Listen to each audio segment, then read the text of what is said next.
Hello guys, welcome to review of the movie Narivetta, acted by Tovino Thomas garu, directed by Anuraj Manohar garu. ఇదొక Malayalam movie. Already last week మలయాళంలో release అయ్యి ఇప్పుడు తెలుగులోకి వచ్చింది. ఇక మూవీ చూసిన తర్వాత నాకు ఎలా అనిపించిందంటే, ఓకే పర్లేదు, బాగానే ఉంది movie, one time watchable movie, ఒకసారి చూసేవచ్చు. సో ఎందుకు ఇలా అన్నారంటే, ఇంకా ఇన్డెప్త్ రివ్యూలోకి వెళ్తే ఇంకా బాగా అర్థమవుతుంది. ఈ రివ్యూ అనేది మనం చాలా సింపుల్గా చెప్పుకునే ప్రయత్నం చేద్దాం. ఇక మూవీ అనేది ఫ్యామిలీతో చూడొచ్చు అంటే చూడొచ్చు, ఎటువంటి అడల్ట్ కంటెంట్ లేదు.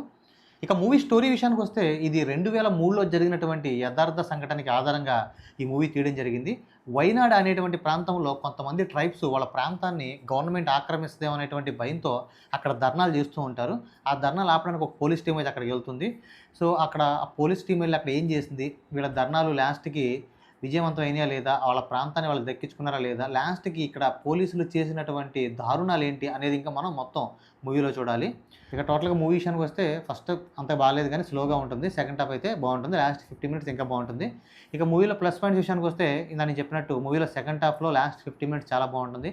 సినిమాటోగ్రఫీ కానీ, బీజిఎం కానీ, సినిమాలో లాస్ట్లో 50 మినిట్స్లో అక్కడ ట్రైబ్స్ చేసేటువంటి పర్ఫార్మెన్స్ కానీ, పర్టికులర్గా కొన్ని సీన్స్ అయితే మనకి కళ్ళమ్మట నీళ్లు తెప్పించే అంత ఎమోషనల్ తెప్పించే విధంగా ఉంటాయి అన్నమాట. ఆ సీన్స్ అయితే కూడా, అక్కడ పోలీసులు ఇంత ఘోరంగా చేశారా, ఇంత క్రూరంగా చేస్తారా, అంటే అప్పట్లో ఎలా జరిగిందా 2003లో అని చెప్పేసి కొన్ని సీన్స్ అయితే మనం ఆకట్టుకుంటాయి. సో ఇది ప్లస్ పాయింట్స్ విషయానికి వస్తే. ఇక మైనస్ పాయింట్స్ విషయానికి వస్తే, నేను చెప్పినట్టు హీరో పర్ఫార్మెన్స్ అంటే ఈయన గత మూవీస్లో పోలిస్తే అంతగా లేదని చెప్పాలి.